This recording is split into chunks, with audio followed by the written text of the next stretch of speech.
ભગવાન વિઠ્ઠલનાથ પંડરીનાથ ભગવાને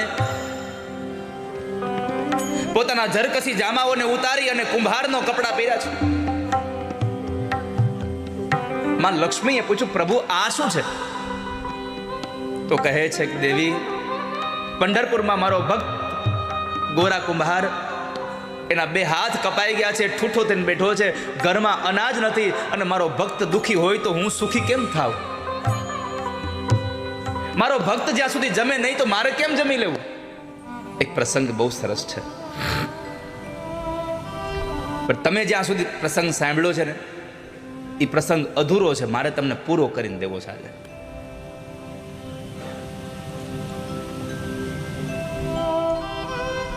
તમને બધાને આછી ખબર છે,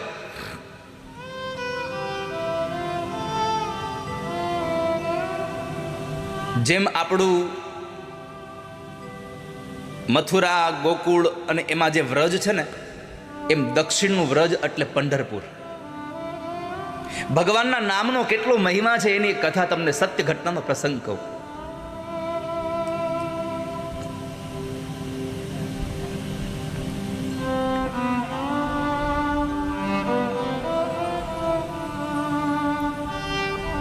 પંઢરપુરમાં ભગવાન પંઢરીનાથ બિરાજે, અને એ પંઢરપુરમાં એ દક્ષિણનું વ્રજ કહેવાય. એ વ્રજમાં ગોરા કુંભાર, બહુ દિવ્ય કથા છે ગોરા કુંભારની, પણ તમે બધા કેટલી જાણો છો કે માટી ખૂંદતા ખૂંદતા છોકરો પણ હારે ખૂંદાઈ ગયો તોય ખબર ન રહી, પછી ભગવાને એ છોકરાને સજીવન કર્યો. આટલી કથા તમને ખબર છે, પણ તમે જુઓ ભગવાનના નામમાં કેટલો માણસ રત છે, એની બહુ દિવ્ય કથા છે. પુનિત મહારાજે એના આખ્યાનોમાં લખ્યું છે,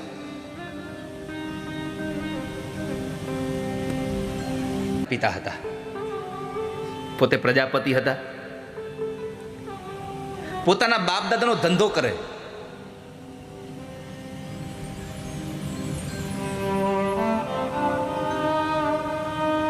બાપ દાદાનો ધંધો કરે ને એ કોઈ દિવસ દુખી ન થાય. આ બહુ નરું સત્ય ભગવાન કૃષ્ણે ગીતાજીમાં કીધું છે. જે પોતપોતાના કર્મમાં રત રહે છે એ ક્યારેય પણ દુખી ન થતો, અવશ્ય એકના એક સમયે સિદ્ધિને પ્રાપ્ત કરે છે. જે પોતપોતાના કર્મમાં રત રહે છે, ભગવાન વિઠ્ઠલના અનન્ય ભક્ત છે.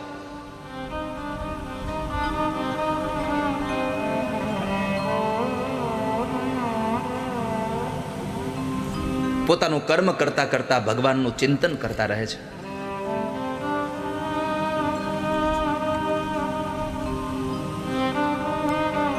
પત્ની પણ એટલા જ સારા છે, અને પત્ની સારા મળે ને એનો ભાવ સુધરે. બાકી તો કોઈકે લખ્યું છે, જેની દાળ બગડે એનો દિવસ બગડે, જેનું અથાણું બગડે એનું વરસ બગડે, જેની પત્ની બગડે એનો ભાવ બગડે આખું.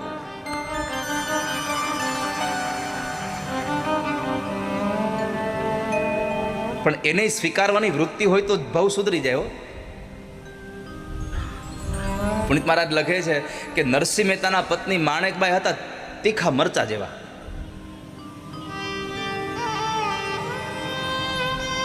વાત વાતમાં વઢ્યા કરે એને. તુકારામજીના પત્ની હતા તીખા મરચા જેવા. કોઈ કે આવીને પૂછું તુકારામજી ઘરે છે, તો પત્ની કીધું તુકો ગયો કથા કરવા. કોઈ કે આવીને કીધું સાંભળ્યું આજ તો તુકારામને કથામાં એક શેરડીનો આખો ભારો મળ્યો છે. હે, ઓહ બહુ સારું, લ્યો ખાશું. અમે ઘરે આવ્યા તો એક રાડું લઈને આવ્યા. તુકારામજી બધાને દેતા આવ્યા વચમાં. કોઈ કે આવીને કીધું તું આખો ભારો આપ્યો છે. અને એટલો ક્રોધ આવ્યો પત્નીને, એ હાથમાંથી રાડું લઈ અને વાહમાં બે વળગાડી. એ શેરડીના હાટાના બે ટુકડા થયા. તો તુકારામે કીધું વાહ ભગવાન વાહ, આ મને ન આવડ્યું, આ મારા પત્નીએ કર્યું, અમે બે એક એક હાટો લઈ લેવું. લ્યો, આવી જેની સહજતા છે. મારો કહેવાનો વાત ભાલા ભક્તજનો, અક્રોધ, જેને સાધુતા છે, જેને બધી જ વસ્તુ સ્વીકારવાની વૃત્તિ છે, એના સંસારમાં દુઃખી કોણ કરે કયો લો? દુઃખી તો એટલા જ છે કે જેને સ્વીકારવું નથી ને એ દુઃખી થયા છે. જેને સ્વીકારી જ લેવું છે એ દુઃખી નથી ક્યારે.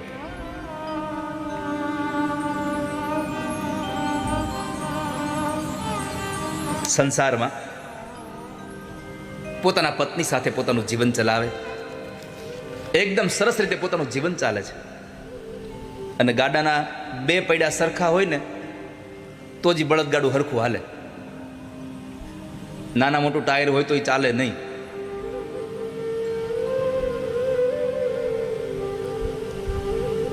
સંસારે સરસા રહી જીવે દંપતી પુનીત પ્રભુની પાસે પહોંચી જાય છે.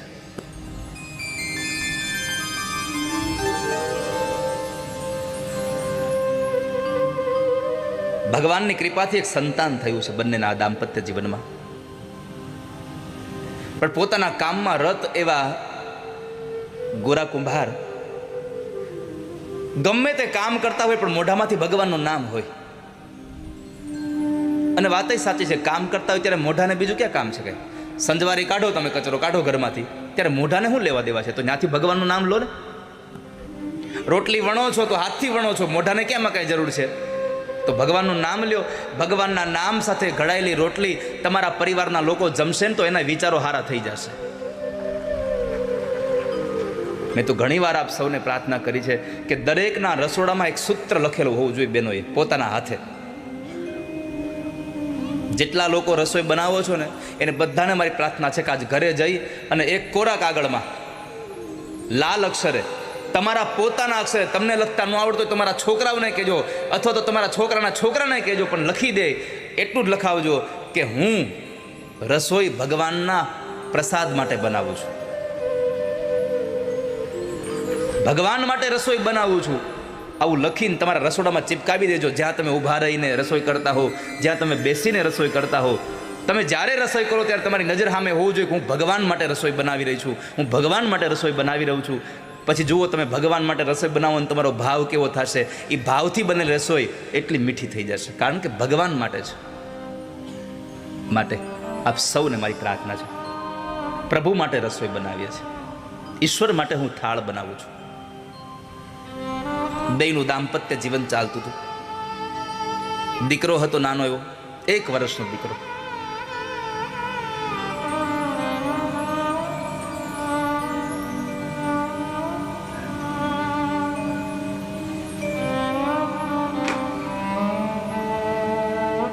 ગોરા કુંભારના પત્નીને પાણી ભરવા જવું છે.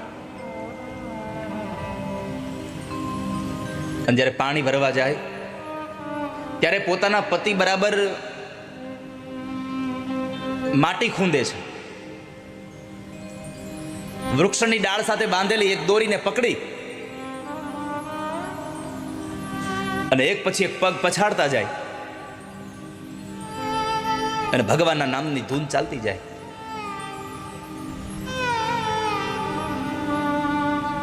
માજા વિઠ્ઠલ વિઠ્ઠલ વિઠ્ઠલા,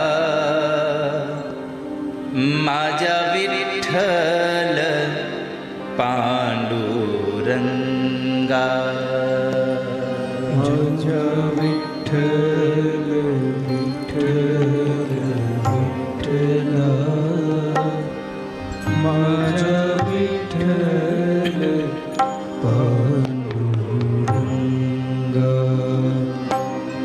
માજા વિઠ્ઠલ વિઠ્ઠલ વિઠ્ઠલા, માજા વિઠ્ઠલ પાંડુરંગા. માજા વિઠ્ઠલ વિઠ્ઠલ વિઠ્ઠલા, માજા વિઠ્ઠલ પાંડુરંગા. માજા વિઠ્ઠલ પાંડુરંગા.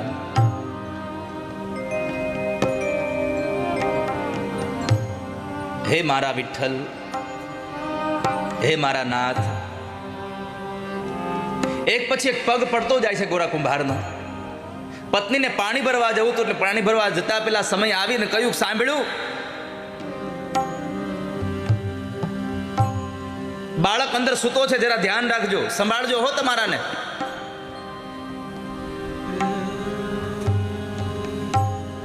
આને તો સુરતા ભગવાન હારે લાગી ગઈ હતી. જેની સુરતા સાંભળિયા નેહા, જેની સુરતા ભગવાનમાં લાગી ગઈ છે, એને પછી સમાજની કઈ ચિંતા ન હોય, એને સમાજની કોઈ પરવાહ ન હોય. જો નરસૈયાએ સમાજની પરવાહ કરી હોત, મીરાએ સમાજની પરવાહ કરી હોત, આ ગોરા કુંભારે સમાજની પરવાહ કરી હોત, પરિવારની કઈ ચિંતા કરી હોત, તો કદાચ ઠાકોરજી કામ કરવા ન આવ્યા હોત. અજા વિઠ્ઠલ વિઠ્ઠલ વિઠ્ઠલા, માજા વિઠ્ઠલ પાંડુરંગા, માજા વિઠ્ઠલ વિઠ્ઠલ વિઠ્ઠલા, માજા વિઠ્ઠલ પાંડુરંગા. પત્ની કઈ નીકળી ગયા, પણ પોતાનું ધૂનમાં ધ્યાન હતું એટલે ખાલી કીધું, એ હારું સારું કહીને સુરતા સાંધી, જાલી રસ્સી ઊંચે બાંધી. સુરતા લાગી ગઈ ભગવાનમાં, અને પછી ઊંડી સમાધિ લાગી ગઈ. આંખો બંધ છે, પોતાના કામ માટે પગ ચાલે છે, પણ એક વાત છે વાલા ભક્તજનો, મોઢામાંથી એક જ નામ નીકળે, વિઠ્ઠલ વિઠ્ઠલ વિઠ્ઠલ.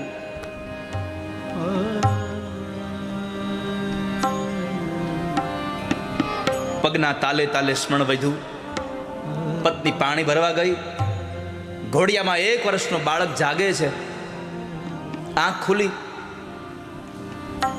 ઘોડિયાના 2 બાજુના એ ભાગને પકડીને બેઠો થયું બાળક. માં દેખાણી નહીં.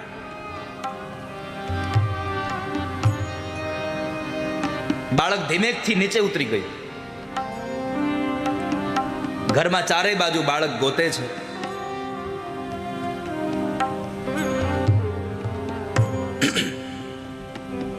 ક્યાંય માં ન મળી.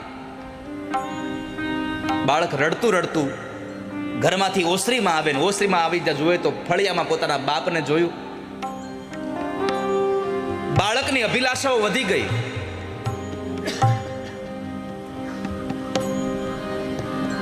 જ્યારે ગોરા ભગતને ખબર નથી કે મારો દીકરો જાગીને આવ્યો. બાપ દીકરા પાસે ન આવ્યો તો દીકરાએ બાપની પાસે જવાનો નિર્ણય કરી લીધો. આગળ વધે છે.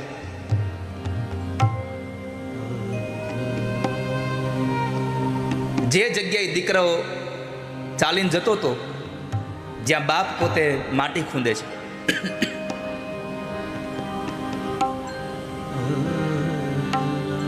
પગના તાલ સાથે એક સાથે એક પછી એક તાલ સાથે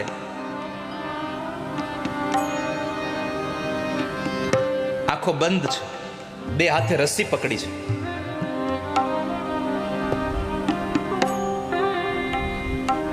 તન્મયતા સાથે માજા વિઠ્ઠલ વિઠ્ઠલ વિઠ્ઠલા, માજા વિઠ્ઠલ પાંડુરંગા, માજા વિઠ્ઠલ વિઠ્ઠલ વિઠ્ઠલા,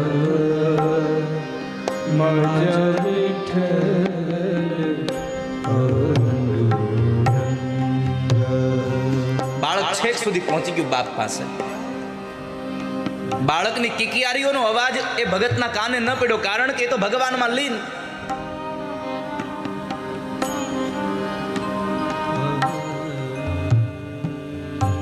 ઘટના ઘટી કે બાળકે ત્યાંથી ઊભું રહેવાનું બંધ કરીને બાપ જે ગારું ખૂંદે છે એમાં ગોઠણિયાભર ગયો. પણ ગોરા કુંભારને ખબર ન રહી કે મારો દીકરો અહીંયા પહોંચ્યો છે. એક પછી એક પગ દીકરાના માથા પર પડ્યા અને દીકરાની માટી માટીમાં ભળી ગઈ. ખબર નથી ગોરા કુંભારને કે દીકરો અહીંયા ભળી ગયો, મરી ગયો. થોડી વાર થઈ અને પત્ની પાણી ભરીને આવે છે. ઓરડામાં જાય છે તો ઘોડિયામાં બાળક નથી. હેફતાઈ ગઈ, આ મારું છોકરું ક્યાં ગયું? ઘરમાં ગોતે છે કે ઘરમાં મળ્યું નહીં. આડોશી પાડોશીમાં જઈને એને બાજુમાં રહેલી બેનને પૂછ્યું છે કે એ ચંદ્રભાગા, તારી કૌશલ્યા મારા છોકરાને રમવા લઈ આવી છે? અરે ના રે બુન, મારી કૌશલ્યા તો હજી હમણાં જ જાગી છે. તારા છોકરાને એ નથી લઈ આવી હો. બીજા પાડોશીના ઘરે, ત્રીજા પાડોશીના ઘરે પૂછે છે, મારા દીકરાને જોયો છે, તમે કોઈ લઈ આવ્યા છો અહીંયા? કોઈ હા નથી ભણતું. અને અતિશય પ્રેમ હોય ને એના માટે પણ તમને વિચારો ખરાબ જ મંડવાય આવા. દીકરો રમવા ગયો હોય, મારા ગુરુજી એક દ્રષ્ટાંત દે, ડોક્ટર અમૃતલાલ ભોગાયતાજી, કે જેને વધારે પ્રેમ હોય ને એના પ્રત્યે એને જરાક પણ આમ તેમ થાય ને તો એના પ્રત્યે આપણને સારા વિચારો ન આવે, આપણને ખરાબ વિચારોની સરવાણી ફૂટી જાય. દીકરો રમવા ગયો હોય, ક્રિકેટ રમવા, અને કહીને ગયો હોય કે માં હું 10 વાગે આવી જઈશ. એ 10 વાગે ન આવે, 10:30 ન આવે, 11 વાગે ન આવે ને એટલે માને એવા વિચાર ન આવે કે કદાચ મારો દીકરો મેચ જીત્યો હશે તો કદાચ એને ટ્રોફી મળતી હશે, એ લોકો બધા એન્જોય કરતા હશે, આવો વિચાર ન આવે. કંઈક મારા દીકરાને કંઈક થયું હશે એટલે નહીં આવ્યો હોય. અતિશય પ્રેમ વધે ને ત્યાં તમને શંકાઓ વધારે ઉદ્ભવ થવા માંડે.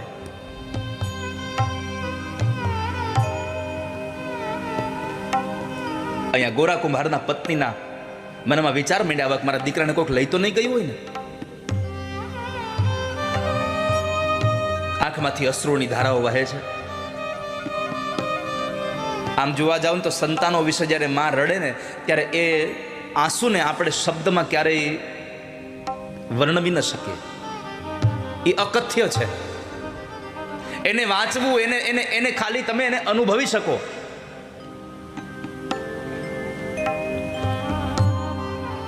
આ સંસારની બધી જ વેદનાઓ માત્ર ને માત્ર તમે અનુભવી શકો છો.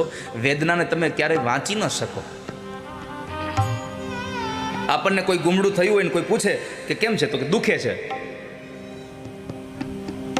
વધારે પૂછે કેવું તો કે બહુ દુખે છે. પણ કેવું દુખે તમે કઈ ન હગો.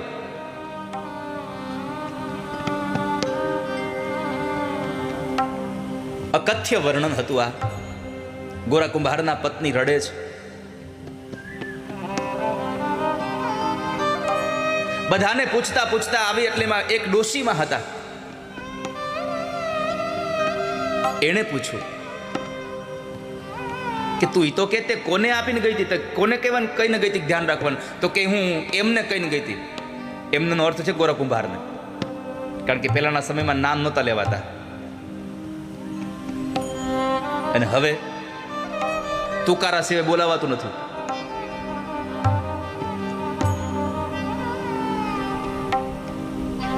ખબર જ ન પડે આપણને આ પતિ પત્ની છે કે. મારી પ્રાર્થના છે આપ સૌને, તમારી વાત ઉપરથી, બે જણાની વાત ઉપરથી ત્રીજો માણસ ઓળખી જાય ને કે તમારો સંબંધ શું છે, એવી મર્યાદા રાખજો જીવનમાં. સમય સાથે જીવો, અમારી કોઈ ના નથી.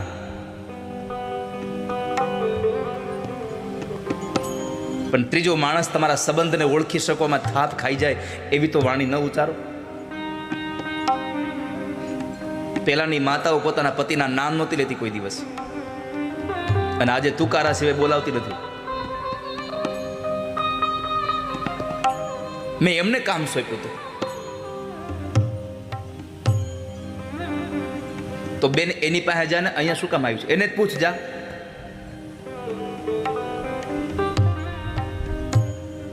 એને પૂછતું. તો ગોરા કુંભારના પત્ની કીધું અત્યારે એને ન પૂછાયો. કેમ? તો કે ભગવાનની સેવામાં છે. જુઓ, જ્યારે આવી પત્ની મળે ને ત્યારે સંસાર તમને કોઈ દી બંધન ન બને. આવી પત્ની મળે તો સંસાર બંધન જ ન બને. કબીરજી મહારાજના પત્ની હતા.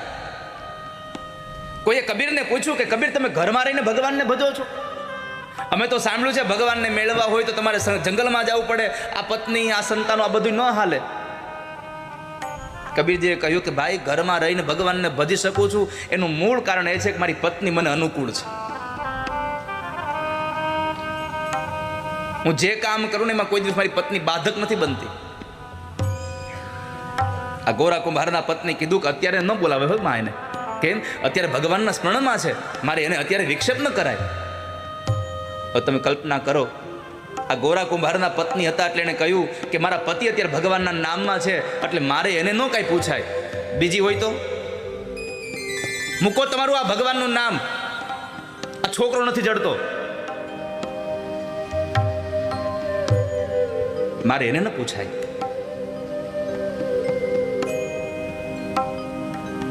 પણ ફરી પાછા પોતાના આંગણામાં આવે,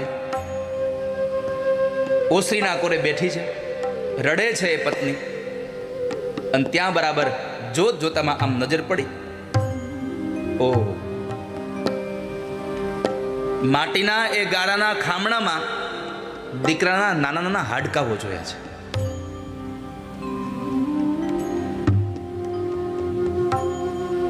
માટીના ખામણા પાસે આવે છે, પોતાના પતિ નથી ઉભા રાખ્યા. એક એક હાડકું લઈ અને ટોપલીમાં ભેગું કરે છે. ટોપલીમાં ભેગું તો કર્યું, પણ સૌથી વધારે જો એને કોઈને દોષ આપ્યો હોય તો ભગવાન વિઠ્ઠલનાથને આપ્યો છે. જેમ અહીંયા વડોદરામાં કોયલી ગામમાં મનસુખરામ માસ્તરના પત્ની ઉજમબાઈએ ભગવાનને કીધું તું ઠાકોરજી તમે નહીં આવો ને તો મારા પતિની નોકરી જાહે એનો ડર નથી, પણ મારા પતિ જેને ભજે છે એને બાનાની પત જાહે. અહીંયા ગોરા કુંભારના પત્નીએ ભગવાનને કીધું છે.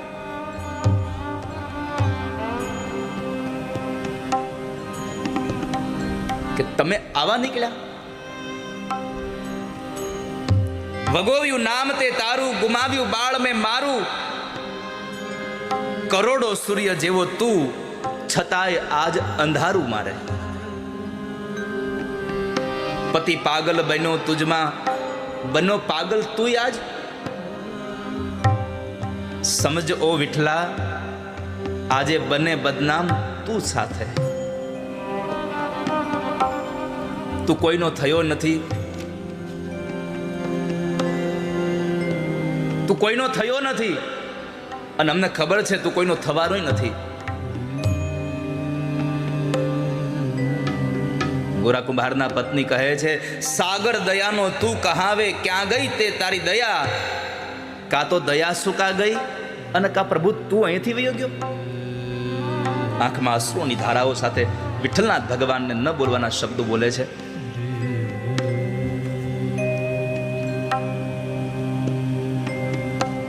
અહીંયા ગોરા કુંભાર હજી ભજનમાં છો. માજા વિઠ્ઠલ વિઠ્ઠલ વિઠ્ઠલા, માજા વિઠ્ઠલ પાંડુરંગા.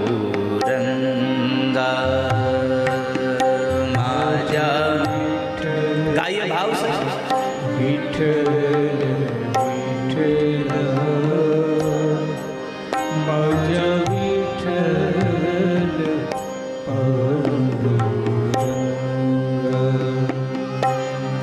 વિઠ્ઠલનો નાદ થતો રહે છે. આ બાજુ ગોરા કુંભારના પત્નીના જે શબ્દો હતા ને એનો ઘા વાગ્યો ભગવાનના હૃદયમાં, અને પરમાત્માથી સહન ન થયું. ભગવાન થયા તૈયાર, એક સાધુનું રૂપ લઈને ભગવાન આવ્યા છે. આ સંસારમાં સાધુના કપડા પહેરી લેવા બહુ સરળ છે, પણ સાધુતા નિભાવી બહુ કઠિન છે.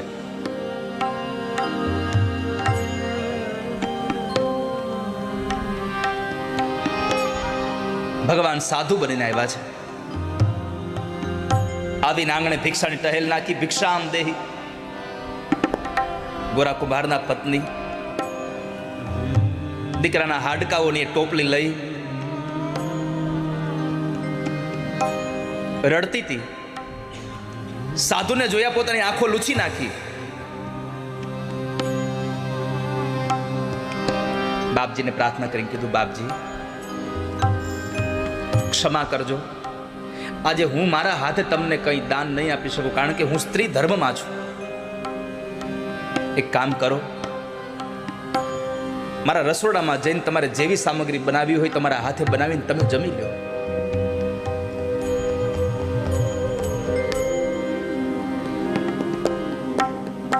ભગવાન મનમાં વિચારે કે અહીંયા તો હું નાપાસ થયો.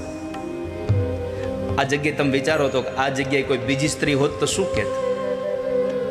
મારા ઘરવાળાએ મારા છોકરાને ખૂંદી નાખ્યો. પણ ગોરા કુંભારના પત્નીએ આ બધી જ વાતને એક બાજુ રાખીને કીધું, બાપજી તમે ઘરમાં જઈને રસોઈ બનાવી લો. ભગવાન નાપાસ થયા, અંદર ગયા, રસોઈ બનાવી, જમવા બેઠા. ભગવાને કીધું હવે કાંઈક તો કરવું પડશે. भगवान ने कहा, माई तेरा बच्चा कहाँ है, मेरे साथ में बैठा दे भोजन के लिए. गोरा कुंभार ना पत्नी कहे छे, बापजी ए तो रमवा गयो हशे के एक छोकरा वारे, एने आवता वार लागशे, तमे जमी लो, आप जमी लो, आप भोजन करी लो, एने नहीं आवे, ए तो रमतो रमतो क्यांय वयो गयो हशे. કેટલું કઠણ હશે આ. દીકરાના હાડકા સામે જોવા મળે છે, છતાં આંખમાંથી આંસુ બંધ કરી દેવું એક મા માટે સૌથી વિકટ સ્થિતિ છે.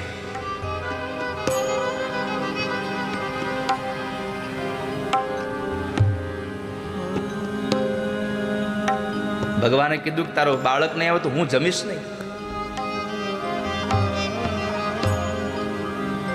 હૃદયમાં ધરબાયેલું રુદન આંખમાંથી ચોધાર અશ્રુની ધારા સાથે નીકળી ગઈ.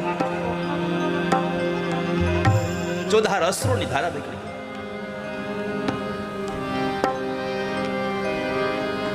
ભગવાન તો બધું જાણતા હતા, પણ છતાં પૂછું કે માં શું થયું છે, કેમ રડો છો? ગોરા કુંભારના પત્નીને પોતાના મોઢેથી નહોતું કેવું, છતાં પણ પ્રસંગને કહેવો પડે છે. પોતાની આપવીતી બધી કઈ બતાવી. બાપજી ખબર નથી આ સંતાનને કેમ થયું, પણ મારા પતિ જે ભજન કરે છે એના પગ નીચે મારો દીકરો કચરાઈ ગયો છે, આ એના હાડકાઓ છે. આ તો સ્વયં પરમાત્મા હતા. પાણીની અંજલિ ભરી, અરે माई हमने जन्म ही इसलिए लिया है, संसार के दुखी लोगों को सुखी बनाने के लिए ही जन्म लिया है.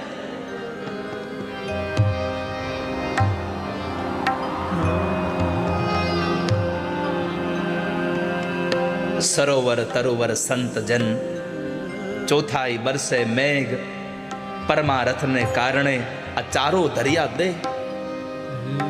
અમે એના માટે તો જન્મ લીધો છે માં. પાણીની અંજલિ ભરી અને હાડકાની ટોપલીમાં છાટી. 1 વર્ષનો બાળક ફૂલ જેવું રમે છે પાછું અંદર.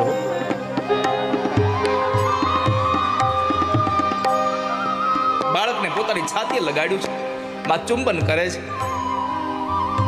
એટલો બધો હર્ષ થયો માને. આંખો બંધ રહી અને થોડી વાર પછી જ્યારે આંખો ખુલી, સાધુ ન મળે. કે સાધુ નથી. દોડતા દોડતા પોતાના છોકરાને લઈને પોતાના પતિ પાસે ગઈને કીધું કે જાગો, આપણો દીકરો મરી ગયો તો પાછો સજીવન થયો, તમે જાગો.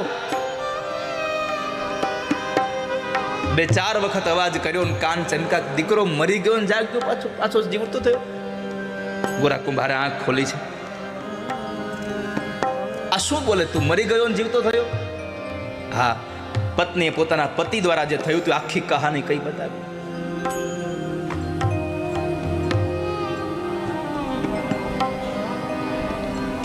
ગોરા કુંભારે હું પૂછ્યું ખબર છે?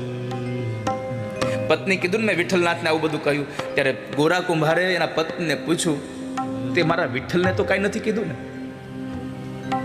તે મારા ભગવાનને તો કાંઈ નથી કીધું ને.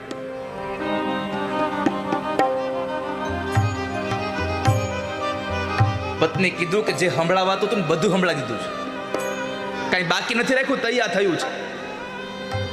જુનાગઢનો નરસિંહ મહેતા ભગવાનને પ્રાર્થના કરે, ભગવાન આવે નહીં. દામોદર કુંડે જાય, ભગવાનની કરતાલ વગાડીને સ્તુતિ કરે. કેદારો ગાય, ભગવાન ન આવે પછી નરસિંહ મહેતા કહેતા તું બે બાપનો છો, તું બે માનો છો, તું ચોર છો, અને ભગવાન દ્વારિકાથી જુનાગઢ પહોંચી જતા હતા. ભગવાનના ભક્તોને ભગવાનને બધું કહેવાનો છૂટછાટ હોય છે, અને પ્રેમમાં તો તુકારો થાય. ન કહેવાના શબ્દો મેં કહી દીધા, એને સંભળાવવાનું. વિઠ્ઠલનાથના શબ્દો કીધા, શબ્દો સાંભળી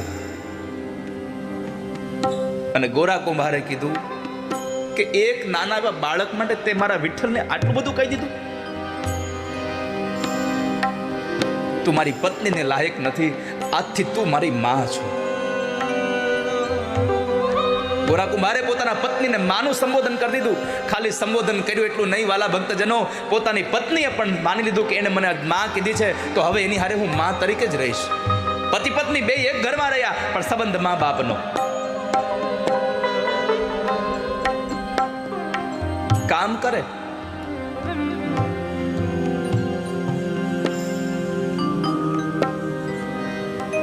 પણ રટણ તો એક જ હોય.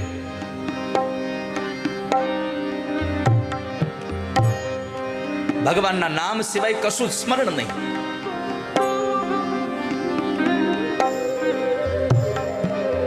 સમય ઘણો વ્યતીત થઈ ગયો. એ તો દુનિયામાં બોલનારા બહુ છે, પાળનારા બહુ ઓછા છે.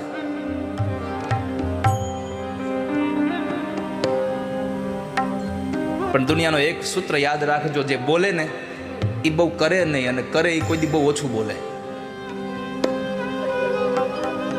એક પત્નીને એના પતિ હારે જરા ડખો થાય ને, ઘર હોય ને ઝઘડો થાય, અને પતિ પત્નીમાં જ્યાં સુધી ક્લેશ ન થાય ને ત્યાં સુધી પ્રેમ બરાબર જામે નહીં. મીઠો ઝઘડો થયા જ કરે. તો જેવો પત્ની હારે ઝઘડો થાય એટલે પત્ની કાંઈ બોલે એટલે કે જો તું કાંઈ વધારે બોલીશ તો હું બાવો થઈ જાય. એટલે પત્ની ચૂપ થઈ જાય કે નહીં ના વયો જાય તો અમારે ક્યાં જવું.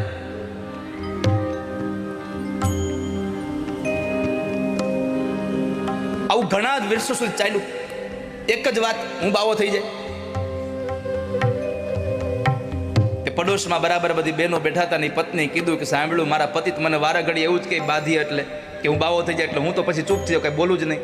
તે ચંચળ ડોશી કરીને હતા એક, એણે કીધું કહી દેવાનું, આલે પાવલી મારા પૈસે ગેરું લઈ આવી રંગ કપડા. કેમ? એ કે બોલે એ કોઈ દી થાય નહીં. એક દી વળી પાછું બાજણું થયું અને પતિ કીધું કે હવે તો હું બાવો જ થઈ જાય. ત્યાં તરત જ પાકીટમાંથી પાવલી કાઢી કીધું કે લ્યો લઈ આવો ગેરું. એ કે આલે ગુરુ મળી હો. તો પણ અહીંયા ગોરા કુંભારે કહ્યું હું આજથી માં માનીશ તમને. માના સંબંધ સાથે રહ્યા છે. ઘણો સમય વ્યતીત થઈ ગયો. ગોરા કુંભારના પત્નીને થયું કે આ અમારા બેનો તો સંબંધ અહીંયા માં અને દીકરા જેવો રહ્યો છે. મારી બેન બરાબર પરણવા લાયક થઈ ગઈ છે. જો મારી બેનની હારે આ ભગત લગ્ન કરી લઈને તો મારી બેનનો સંસાર સુધરી જાય.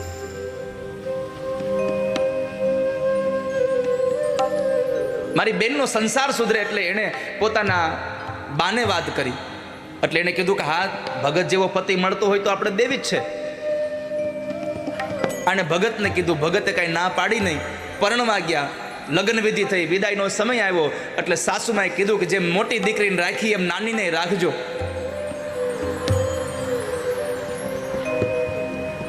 અને વડીલોની આજ્ઞાનું ઉલ્લંઘન ન કરે ગોરા કુંભાર. ગોરા કુંભારે કીધું કે મોટીને માં ગણી તો આને સહોદર જેવી બેન ગણી નાની હારે જીવન જીવીશ. હવે મોટીને માં ગણી નાની બેનને ફરી પાછી પોતાની બેન ગણીને રાખે છે. 6-6, 7-7 મહિનાનો સમય વ્યતીત થઈ ગયો. નાની બેને પોતાનું દુઃખ પોતાની મોટી બેન પાસે ગાયું. તે મારા લગ્ન કરાવ્યા પણ મને સુખ ન મળ્યું સંસારનું.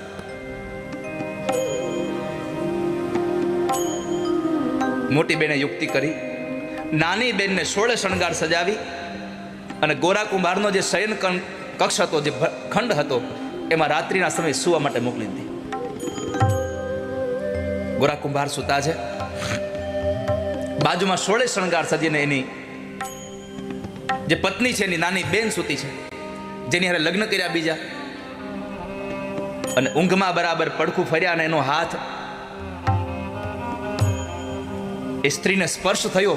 એકદમ જાગી ગયા. જાગી તો ગયા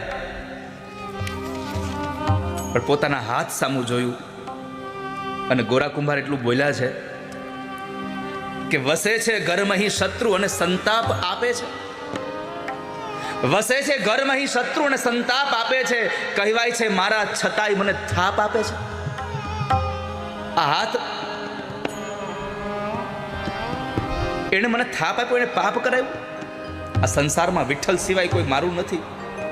આ હાથે પાપ કર્યું એ શબ્દ આમ મગજમાં ઉતરી ગયા. પુનિત મહારાજ લખે છે કે રાત્રિના સમયે ધારદાર હથિયાર લઈ આવી અને પોતાના બે હાથ ગોરા કુંભારે ધારદાર હથિયાર પર નાખ્યા. હાથ કપાઈ ગયા. પોતાના હાથને કાપી નાખ્યા.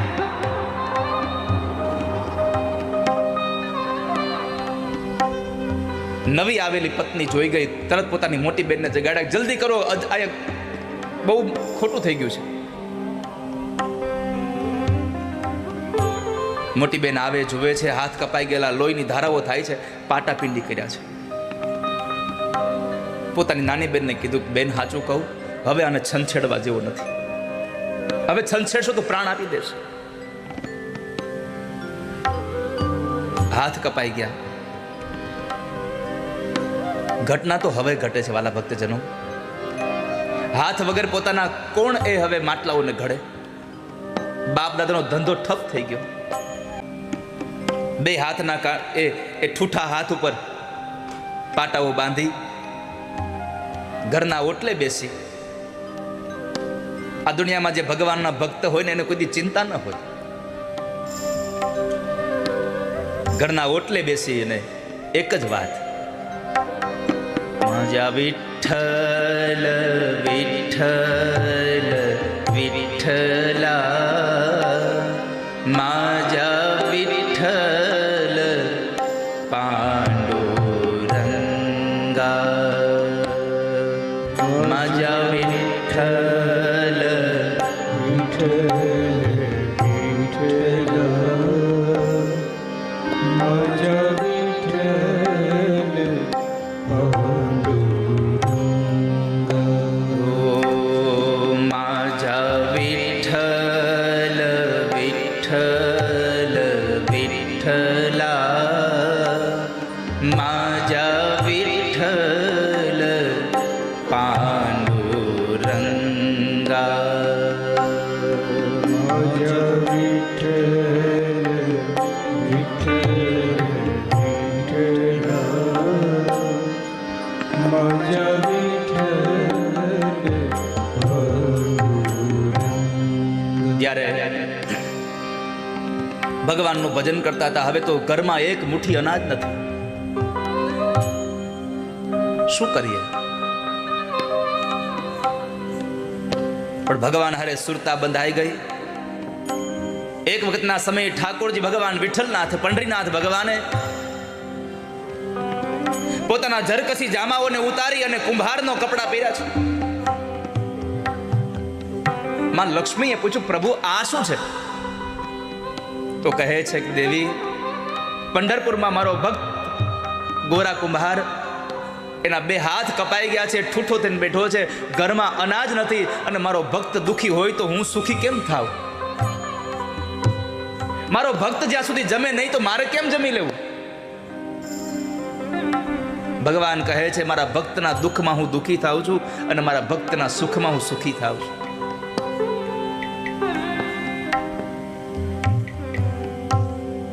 તો શું થયું? તો કે હું જાઉં છું એની ભારે. લક્ષ્મીજી પૂછું, ક્યારે આવશો? કાંઈ નક્કી ન કહેવાય. કાંઈ નક્કી નહીં દેવી, કારણ કે મારો ભગત સાવ અપંગ છે, અને જો એનું ભાંગી પડેલું કામ હું નહીં સંભાળું તો કોણ સંભાળશે સંસારમાં?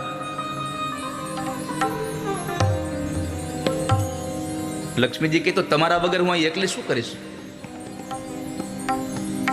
ભગવાન કે આવું હોય તો પંચરંગી હાડી કાઢો અને કુંભારણના કપડા પહેરો. આ પંચરંગી ન્યા નહીં હાલે. કાઢવા કપડા.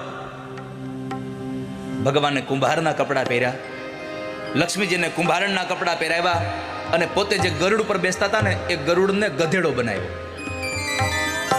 ભગવાન વિઠ્ઠલનાથે એ ગરુડને ગધેડો બનાવી, ગર્ધબ બનાવી અને ભગવાન એ ગામમાં આવ્યા છે. પંઢરીનાથ ભગવાન વિઠ્ઠલનાથ ભગવાન એ પંઢરપુરમાં આવ્યા. ગામના પાદરની અંદર લોકોને પૂછ્યું કે ભાઈ તમારા ગામમાં કોઈ કુંભારનું ઘર છે? અરે હા હા, આ શેરીએ શેરીએ આયલા જાવ.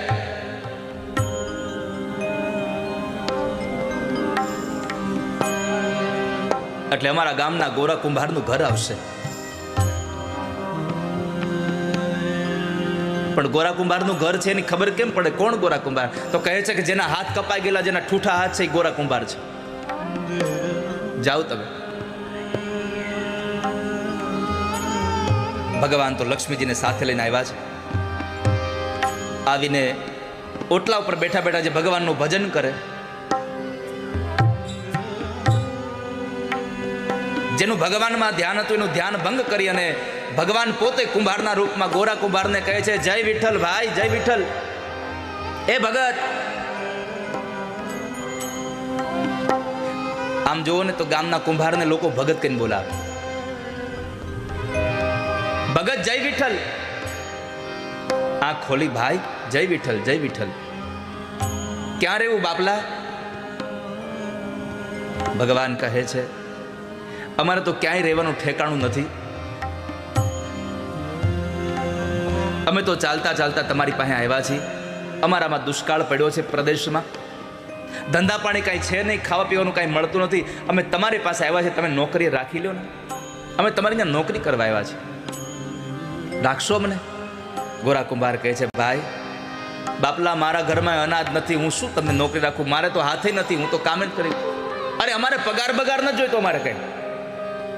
અમે તો તમારા ઘરનું કામ કરશું, માટી લઈ આવશું, માટલા બનાવશું, એ માટલાને વેચી દેશું અને એમાં અમને ખાલી બસ રહેવા માટે આપો અને જેટલું પેટમાં જાય એટલું ભોજન આપો. અમારે બીજો પગાર ન જોતો કાંઈ. ઓહો હો હો, ખાલી પેટનું જ જોઈએ છે. તો રહ્યો ને બાપલા, આ તમારું જ છે.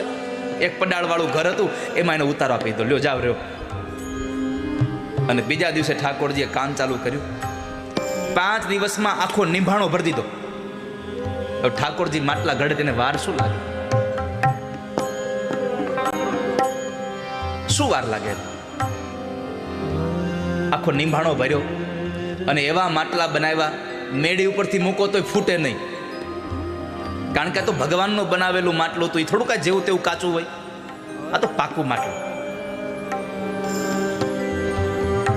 ગામમાં લોકોમાં વાત પ્રસરી ગઈ કે ગોરા ભગતની ઘરે કોઈ કુંભાર આવ્યા છે અને માટલા બનાવે છે, વર્ષો સુધી તૂટતા નથી. અને લોકો એની માટે લાઈન થયો.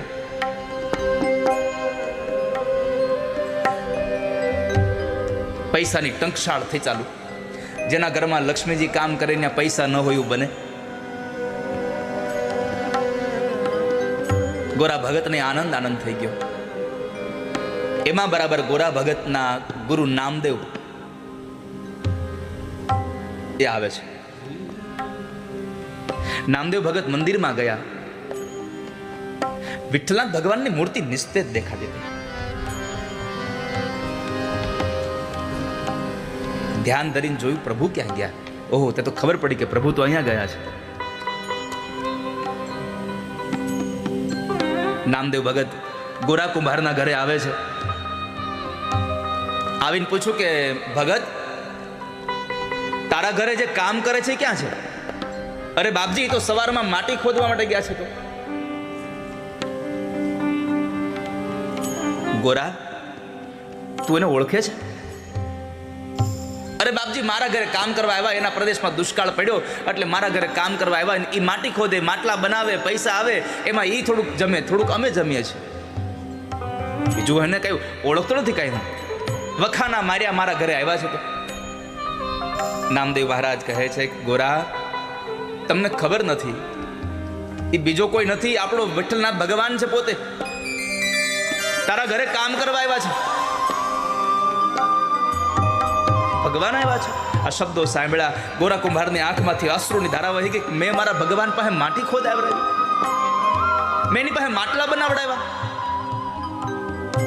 દોડતા દોડતા નીકળ્યા છે. જે જગ્યાએ માટી ખોદવા જતા હતા ત્યાં આગળ ગયા, પણ ત્યાં કોઈને મળ્યું નહીં. અને ત્યાંથી નીકળી અને સીધા ભગવાન પંઢરીનાથ ભગવાનના વિઠ્ઠલનાથ ભગવાનના મંદિરમાં ગયા અને કીધું કે જે ભગવાને મારા માટે આની પાસે કામ કરાવ્યું, હવે આ શરીર માટે જેની પાસે કામ કરાવ્યું, શરીરને રાખવાની જરૂર નથી. હવે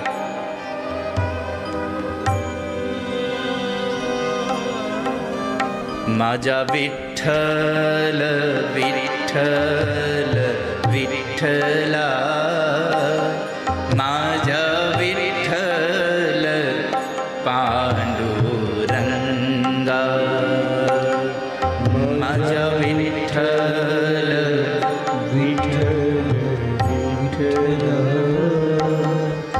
માજા વિઠ્ઠલ પાંડુરંગા. ઓ માજા વિઠ્ઠલ માજા વિઠ્ઠલ. મેં પાપ કરવામાં પાછું વાળું નથી જોયું. તમારી પાસે કામ કરાયું વિઠ્ઠલનાથ, હવે મારે નથી રહેવું અહીંયા. આવું બોલતા બોલતા વિઠ્ઠલનાથ ભગવાનના મંદિરના પગથિયે જઈ અને પોતાનું માથું પંડ્યા પછાડવા. એક વાર, બે વાર, ત્રણ વાર આમ કરે અને લોહીની ધારાઓ થઈ. હવે જીવવું જ નથી આવું જીવન. ભગવાનને થયું કદાચ હમણાં ગોરો પ્રાણ કાઢી નાખશે. માજા વિઠ્ઠલ વિઠ્ઠલ વિઠ્ઠલા, માજા વિઠ્ઠલ પાંડુરંગા.